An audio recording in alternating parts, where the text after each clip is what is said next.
I bet at this point you're all wondering how many roses does that guy have, and to be honest with you, I have more than I like to admit. But today we got some new varieties for you, and we'll start out over here. Here you have the Sirius rose, named after the star, and here you have Iceberg, and over here you have Earth Angel, and here you have red Parfume de Provence. Down here you have a wild blue Yonder, and up here you have a Royal Jubilee by Austin. And here you have James L. Austin, and you have the red Ballerina I just did a review of. And here's one of my all-time favorites. This is Chandos Beauty, a really wonderful Harkness rose. And here's a rose that's really been growing on me this year. And it is called Sophie Rochas. A wonderful, wonderful rose. But let's get started. And I think we'll start over here. As I said before, this one is Iceberg or Sneewittchen. Honestly, I'm only getting a very light fragrance on this. It's like a 5-me, but it's very pleasant. It's kind of like a little bit of alba fragrance, not a lot. And the Sirius rose I'm not really getting anything for, so that's a 4 for me on fragrance. But honestly, both of these will bloom a lot for you. They're blooming machines and they bloom constantly. So if you like the look of any one of these, like Iceberg or Sirius, they'll be in constant bloom for you nearly. They bloom quite a lot. And if I can reach this one here, this is Earth Angel. Honestly, so many people rave about Earth Angel, but I've never been one of them. And the reason for that is the flower tends to ball up quite a lot. And you can see even here in Denmark right now, where we had weeks upon weeks of dry weather. Even in that dry weather, just the humidity can make it ball up. So honestly, if you want any hope of growing this rose, be in a very, very warm, dry environment. That is all I can tell you. But let's have a look at the fragrance.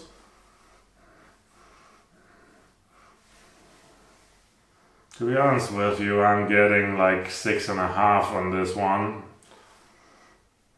I'm getting a bit of the mask fragrance, but it is honestly so faint. To be honest with you guys, unless you live in a very warm place in America where I've seen it do well, I wouldn't recommend this rose for you because it comes with a lot of problems as soon as the rain starts. And as you can probably tell, it is not really always that reliable on fragrance because it tends to ball up quite a lot. So honestly, you can do better in my opinion. But you do see these pictures online from warm places where it looks simply amazing and turns into the most gorgeous rose. But yeah, never worked for me in Europe. Maybe other people will have an opinion about that. But if you live anywhere where there's a little bit of rain, don't go with this rose, in my opinion. Now, red Parfume de Provence I won't really be doing a review of now. This should be one of the most fragrant red roses in the world, and for those of you who will watch my review a day or two ago about velvet fragrance, I'm hoping this one can compete with velvet fragrance, but we will see. We will see. Right now, right now I'm not getting a lot of scent. I'm getting maybe a 6 at most, but it is also really not really unfolded yet and not really fully developed yet. So there's still potential, but so far I don't believe it will beat velvet fragrance, but we'll give it time to develop and come back to it. Over here you have Wild Blue Yonder. Honestly, the look of this rose is amazing. It also seems quite healthy. But the fragrance is nothing to write home about. There's a bit of light floral tones. It's like a 4 or 5, nothing I wouldn't get it for fragrance. Royal Jubilee, again another 4. Like, these two are not worth it for fragrance, but they do tend to bloom a lot and they look beautiful. But Royal Jubilee can also suffer a lot from balling, and it also gets quite tall, to be honest with you, but it likes to flower a lot. But honestly, this is not my favorite Austin Rose. I still have some hope for Wild Blue Yonder, but don't grow it for fragrance. And here we of course have Red Ballerina. If you're interested in Red Ballerina, it is one of my all-time favorite musk roses. And if people ask why, I'll just mention that I grow Mozart in the garden, I grow Bukaru, I grow, what is the other one called, the wider one?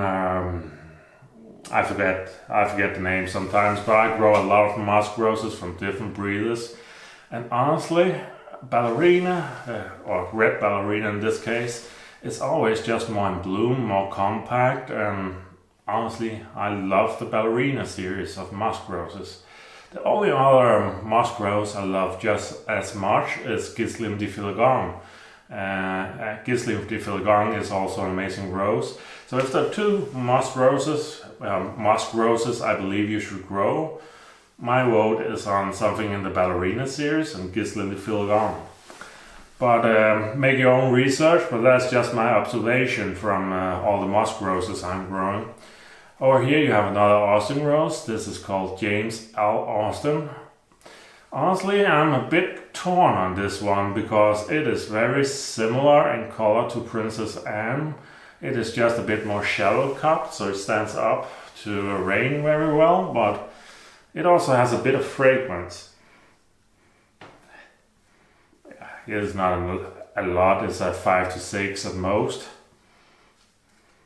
I was getting a bit of citrus, a very faint citrus before I took it inside, but honestly I wouldn't grow this for fragrance, and the problem for me is it doesn't bloom as much as Princess Anne, and the shape of it is also worse in my opinion because it gets very tall, where Princess Anne tend to more form a neat bush.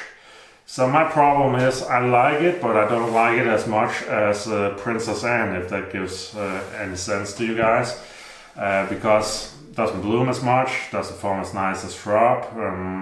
I guess if you want something to plant all the way at the back border, it might do okay where it's more tall, but honestly both James L. Austin and Royal Jubilee are kind of those Austin roses where I'm like, yeah, you can skip them in my opinion. And here we have a rose you absolutely shouldn't skip. This is Chandos Beauty. Just look at that bloom. Absolutely massive tea hybrid bloom. Honestly, I think Chandos Beauty has some of the most amazing shaped tea blooms I've ever seen. They're like picture perfect nearly. Yeah, as I was saying before the camera cut me off again, I really like Chandos Beauty. It is a wonderful scent for me, a damask scent. Oh yeah, wonderful damask scent. It is often between an 8 and an 8.5 for me, but honestly, those picture perfect tea hybrid blooms and that special translucent skin color tone to it. Honestly, this is one of those Harkness roses that one just has to grow. It's such an amazing rose. Oh yeah. Really guys, this is one of my all-time favorites when it comes to tea hybrid roses. And here we have a wonderful new one for you. It's Sophie Rochas. Oh, Rochas. It's a bit hard to pronounce. R-O-C-H-A-S. Sophie Rochas. But really look at that flower. What I really like about it is it has these more ruffled edges around it.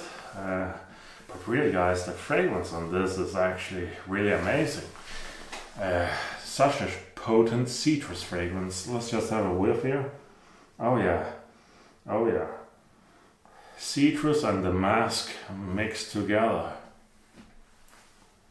It is such a wonderful rose. You guys know the fragrance you get of something like Gertrude Jekyll. You get the same damask fragrance in here, but there's just a bit more citrus. But honestly, this is an amazing rose for fragrance. It is at least an 8, if not an 8.5. And this is a very young rose. To be honest, this one might be on my buying list this year. It did much better on fragrance than I thought. And those ruffled edges are so special. So what or which roses are my favorite here? No surprise, it is of course Chandos Beauty, Red Ballerina. And I think I have a new favorite here with Sophie Rochas. Really bright hopes for this one. Very powerful fragrance, very unique look. And the bush outside for me has been very healthy so far. So honestly, this might be a really good rose. The only problem I might see a bit of now is it could be balling more in rain, but does have some water damage here at the back of the petals. But honestly, I have high hopes for this one. I don't hear nearly enough people rave about this one, but Sophie Rochas, I really believe you people should check her out, because that fragrance is really, really good, to be honest. And of course, Red Parfume de Provence, I have high hopes for this one. But as it stands right now, I don't believe it will beat Velvet Fragrance, but I might be wrong. Maybe it does a wonderful transformation when it opens, you never know. But if I had to guess from sending the flower bot alone, my experience is if it's a 6 in the flower bot, it's usually an 8 when it opens, but we'll get back to that one. But I really think the color and shape on it so far, and also the health has been amazing, so there's that. But out of these ones, I would say check these two out, Sophie Rochas and Chandos Beauty. Maybe get a Red Ballerina if you are needing a shrub or something that's in constant flower. And the one to avoid is probably Earth Angel. To be honest, Earth Angel really likes to ball up a lot, and it comes with a lot of issues like that, to be honest.